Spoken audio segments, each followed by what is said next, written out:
विक्रम और बेताल कहानी 5 लड़की किसको मिलनी चाहिए। उज्जैन में महाबल नाम का एक राजा रहता था। उसके हरिदास नाम का एक दूत था जिसके महादेवी नाम की बड़ी सुंदर कन्या थी। जब वह विवाह योग्य हुई तो हरिदास को बहुत चिंता होने लगी। इसी बीच राजा ने उसे एक दूसरे राजा के पास भेजा। कई दिन चलकर हरिदास वहां पहुंचा। राजा ने उसे बड़ी अच्छी तरह से रखा। एक दिन एक ब्राह्मण हरिदास के पास आया। बोला, तुम अपनी लड़की मुझे दे दो। हरिदास ने कहा, मैं अपनी लड़की उसे दूंगा जिसमें सब गुण होंगे। ब्राह्मण ने कहा, मेरे पास एक ऐसा रथ है जिस पर बैठकर जहां चाहो घड़ी भर में पहुंच जाओगे। हरिदास बोला, ठीक है, सवेरे उसे ले आना।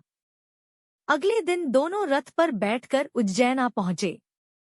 दैवयोग से उससे पहले हरिदास का लड़का अपनी बहन को किसी दूसरे को और हरिदास की स्त्री अपनी लड़की को किसी तीसरे को देने का वादा कर चुकी थी। इस तरह 3 वर इकट्ठे हो गए। हरिदास सोचने लगा कि कन्या एक है, वह 3 है, क्या करे।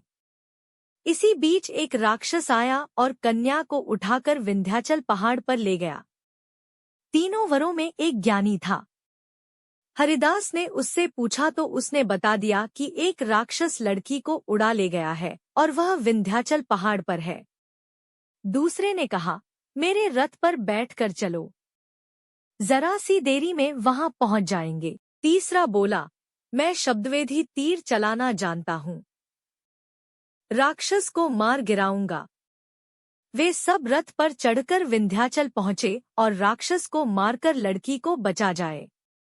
इतना कहकर बेताल बोला, हे राजन, बताओ वह लड़की उन तीनों में से किसको मिलनी चाहिए। राजा ने कहा, जिसने राक्षस को मारा उसको मिलनी चाहिए, क्योंकि असली वीरता तो उसी ने दिखाई। बाकी 2 ने तो मदद की। राजा का इतना कहना था कि बेताल फिर पेड़ पर जा लटका और राजा फिर उसे लेकर आया तो रास्ते में बेताल ने छठी कहानी सुनाई।